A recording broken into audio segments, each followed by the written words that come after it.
അങ്ങനെ നമ്മളൊന്ന് കോഴിക്കോട് പോയതാന്നേ. കോഴിക്കോട് പോയി കഴിഞ്ഞാൽ പിന്നെ മിഠായി തെരുവിൽ ഒന്നിങ്ങനെ ചുറ്റിക്കറങ്ങാണ്ട് ഒരു തൃപ്തി വരൂല. അങ്ങനെ ആദ്യം നമ്മൾ മേലേപ്പാളയത്തൊക്കെ ഇങ്ങനെ കറങ്ങിയതിന് ശേഷമാണ് മിഠായി തെരുവിലേക്ക് പോയത്. ഇവിടെ ഈ തെരുവ് കച്ചവടം അതാണ് കാര്യമായിട്ട് നടക്കുന്നത്. ഇവിടെ എല്ലാ ദിവസവും ഇങ്ങനെയാണെന്നൊന്നും അറിയില്ല. ഞങ്ങൾ ഞായറാഴ്ച ദിവസങ്ങളിലൊക്കെയാണ് ഇവിടെ ഇതുവരെയായിട്ട് വന്നിട്ടുള്ളത്. അപ്പോഴൊക്കെ ഈ ഒരു വൈബാണ് ഇവിടെ കാണാറ്. മൊത്തം ആളായിരിക്കും. അതുപോലെ തന്നെ ഡ്രസ്സുകളും, അതുപോലെ തന്നെ ഹൽവ, ഷേക്ക്, ഫുഡ്, അങ്ങനെ ഇവിടെ കിട്ടാത്ത സാധനങ്ങൾ ഉണ്ടാവില്ല. ഇവിടെ വന്നു കഴിഞ്ഞാൽ വളരെ ചീപ്പായിട്ടുള്ള സാധനങ്ങളും ഉണ്ടാവും. അതുപോലെ തന്നെ അത്യാവശ്യം നല്ല ക്വാളിറ്റി സാധനങ്ങളും നമുക്ക് ഇവിടുന്ന് പർച്ചേസ് ചെയ്യാൻ പറ്റും.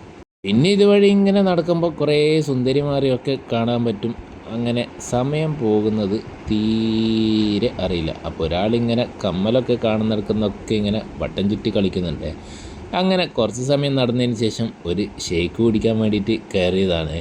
ഷേക്കൊക്കെ ഓൾറെഡി റെഡിമെയ്ഡാണ്, ഫ്രഷായിട്ട് അടിച്ചതൊന്നല്ല, അവിടുന്ന് ഫ്രീസറിന് എടുത്ത് തന്നതാണ്. ചിക്കു ഷേക്കാണ് നമ്മൾ കുടിച്ചത്. 70 രൂപയാണ് ഈ ഒരു ചിക്കു ഷേക്കിന് ഇവർ ചാർജ് ചെയ്യുന്നത്. അത് കഴിഞ്ഞിട്ട് നേരെ ഒരു ഹൽവ ഷോപ്പ് കയറിയിട്ട് അവിടുന്ന് സാമ്പിൾ കിട്ടി. അപ്പോൾ ഇപ്പോൾ പുതിയ കുനാഫ ഹൽവ അങ്ങനെ കുറേ വെറൈറ്റീസൊക്കെ അവിടെ വന്നിട്ടുണ്ടായിരുന്നു. നമ്മൾ അവിടുന്ന് കുറേ ഈ ചേട്ടൻ ഇങ്ങനെ സാമ്പിൾ ഇങ്ങനെ മുറിച്ച് തരുന്നുണ്ട് ഓരോ ഐറ്റത്തിൻ്റെയും. അവിടുന്ന് കുറേ ഐറ്റത്തിൻ്റെ ഒക്കെ സാമ്പിൾ ഒക്കെ നമ്മൾ ടേസ്റ്റ് ചെയ്തു. അങ്ങനെ എല്ലാം കൂടി മിക്സാക്കിയിട്ട് ബോക്സൊക്കെ വാങ്ങിച്ചു. ഹൽവ മാത്രമല്ല, കുറേ വേറെയും വെറൈറ്റി മിഠായികളുണ്ട്. അതുപോലെ തന്നെ ചിപ്സ് ഐറ്റംസ്, മിക്സ്ചർ ഐറ്റംസ്, അച്ചാറുകൾ, അങ്ങനെ കുറേ ഐറ്റംസ് ഉണ്ട്. കൂടുതലും ഈ ഗൾഫിലേക്കൊക്കെ കൊടുത്തേക്കാൻ വേണ്ടിയിട്ട് ഹൽവയൊക്കെയാണ് ഇവിടുന്ന് പോകുന്നത്. ഈ ഇലയിൽ പോകുന്നത് ലക്ഷദ്വീപിൽ നിന്ന് വരുന്ന മിഠായിയാണെന്നാണ് പറഞ്ഞത്. ഇതാണ് സംഭവം. അതിൻ്റെ പേരെന്തോ പറഞ്ഞിനായിരുന്നു, അത് ഞാൻ മറന്നുപോയി. കുറേ ഹൽവ ഷോപ്പുണ്ട്. അങ്ങനെ നമ്മൾ ഇവിടുന്നാണ് ഹൽവ വാങ്ങിയത്. കൈരളി സ്വീറ്റ്സ്, കോഴിക്കോടൻ ഹൽവ. ഹൽവയൊക്കെ വാങ്ങിയതിന് ശേഷം ഇനി നമ്മൾ പോകുന്നത് ഫുഡ് അടിക്കാൻ വേണ്ടിയിട്ടാണ്. അപ്പം ബാക്കിൽ കൂടെയുള്ളത് നമ്മളൊരു മരുമോൻ തന്നെയാണ്. പേര് ഋത്തിന്, മിന്നു എന്നാണ് നമ്മൾ ചെറുപ്പം തൊട്ടേ വിളിക്കുന്നത്. അപ്പം പുള്ളിയും നമ്മുടെ കൂടെ ഇന്നുണ്ട്. ആൾ +2 പഠിക്കുന്നതാണ്. അപ്പം നമ്മളിപ്പം ഫുഡ് അടിക്കാൻ വന്നിട്ടുള്ളത് ലൊക്കേഷൻ കാണുമ്പം തന്നെ നിങ്ങൾക്ക് മനസ്സിലാവും, റഹ്മത്തിലാണ്, കോഴിക്കോടൻ റഹ്മത്ത്. അങ്ങനെ നമ്മൾ ഫുഡിൻ്റെ ഓർഡറൊക്കെ കൊടുത്തിട്ട് ഇങ്ങനെ വെയിറ്റിംഗ് ആണ്. അപ്പോൾ പ്ലേറ്റൊക്കെ വന്നിട്ടുണ്ട്. പിന്നാലെ തന്നെ നമ്മൾ ഓർഡർ ചെയ്ത ഐറ്റംസൊക്കെ വന്നിട്ടുണ്ട്. അപ്പം ഞാനിന്ന് ബീഫ് ബിരിയാണിയാണ് ഓർഡർ ചെയ്തത്. ഞാൻ ബീഫ് ബിരിയാണി, മിന്നു മട്ടൻ ബിരിയാണി, പ്രിയങ്ക ചിക്കൻ ബിരിയാണി. അങ്ങനെ 3 വെറൈറ്റി ബിരിയാണിയാണ് നമ്മളെ ടേബിളിൽ ഇപ്പോൾ വന്നിട്ടുള്ളത്. കുറേയായി സ്ഥിരമായിട്ട് ചിക്കൻ ബിരിയാണി തന്നെ കഴിച്ചുകൊണ്ടിരിക്കുന്നത്. അപ്പോൾ ഇന്നൊന്ന് മാറ്റിപ്പിടിക്കാമെന്ന് വിചാരിച്ചിട്ടാണ് ബീഫ് ബിരിയാണിക്ക് ഓർഡർ ചെയ്തത്. 2 പീസ് ബീഫും അതിൻ്റെ കൂടെ ഫുൾ റൈസും. അതാണ് ഇവിടുത്തെ റഹ്മത്തിലെ ബീഫ് ബിരിയാണി. നമ്മൾ കണ്ണൂരിൽ നിന്നേ കോഴിക്കോടേക്ക് വന്നിട്ട് അവിടുത്തെ ബിരിയാണി തിന്നാണ്ട് മടങ്ങിക്കഴിഞ്ഞാൽ അത് മനസ്സിനൊരു തൃപ്തിയാവില്ല. അതുകൊണ്ടാണ് ഇന്ന് റഹ്മത്ത് തന്നെ കയറിയത്. അതിൻ്റെ കൂടെ സൈഡായിട്ട് അച്ചാറും പിന്നെ ഉള്ളി ചെറുതായിട്ട് അരിഞ്ഞത്. അതാണ് ഇവിടുത്തെ സലാഡായിട്ട് തരുന്നത്.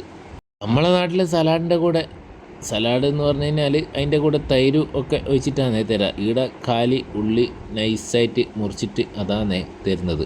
അതിൻ്റെ കൂടെ നല്ല അച്ചാറും. അപ്പോൾ ഇത് രണ്ടുമാണ് ഇവിടെ ബിരിയാണിക്ക് സൈഡായിട്ടുള്ളത്. അങ്ങനെ ഞാൻ ആദ്യം ആ റൈസ് മാത്രമാണ് കഴിച്ചു നോക്കിയത്. നല്ല അടിപൊളി ബിരിയാണിയാണ്.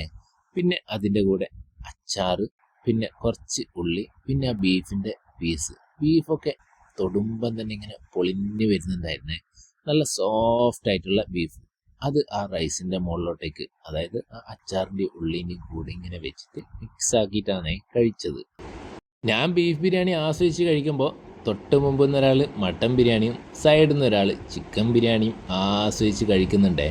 ചിക്കൻ ബിരിയാണി കഴിഞ്ഞ് കഴിഞ്ഞാൽ എൻ്റെ ഫേവറേറ്റാണ് ബീഫ് ബിരിയാണി. ഞാൻ ആദ്യമായിട്ടാണ് റഹ്മത്തിലെ ബീഫ് ബിരിയാണി കഴിക്കുന്നത്. മുന്നേ ഇവിടുന്ന് ചിക്കൻ ബിരിയാണി കഴിച്ചിട്ടുണ്ടെങ്കിലും ആദ്യമായിട്ടാണ് ഇവിടുന്ന് ബീഫ് ബിരിയാണി കഴിക്കുന്നത്. ബീഫ് നല്ല സോഫ്റ്റ് ബീഫായിരുന്നേ, ഒരു രക്ഷയില്ല. അതുപോലെ തന്നെ ആ റൈസും മസാലയും ഒക്കെ അടിപൊളിയായിരുന്നു. അങ്ങനെ നമ്മൾ ബിരിയാണിയൊക്കെ ആസ്വദിച്ച് കഴിയാറായിട്ടുണ്ട്. ബിരിയാണി മാത്രമല്ല, ബിരിയാണി കഴിച്ചതിന് ശേഷം നമ്മുടെ കോഴിക്കോടിൻ്റെ മുഹബത്തായ സുലൈമാനി അതുകൂടി കുടിച്ചിട്ടാണ് നമ്മൾ റഹ്മത്തുനിന്ന് ഇറങ്ങിയത്. അപ്പോൾ നമ്മുടെ ഇന്നത്തെ വീഡിയോ എല്ലാവർക്കും ഇഷ്ടപ്പെട്ടു എന്ന് വിശ്വസിക്കുന്നു. മറ്റൊരു വീഡിയോ ആയിട്ട് വീണ്ടും കാണാം. അപ്പോൾ നമ്മുടെ വീഡിയോ ഇഷ്ടപ്പെട്ടിട്ടുണ്ടെങ്കിൽ വീഡിയോ ഒന്ന് ലൈക്ക് ചെയ്യുക, നിങ്ങളുടെ അഭിപ്രായങ്ങൾ കമൻറ്റ് സെക്ഷനിൽ ഒന്ന് രേഖപ്പെടുത്തുക. അപ്പോൾ ബൈ ബൈ.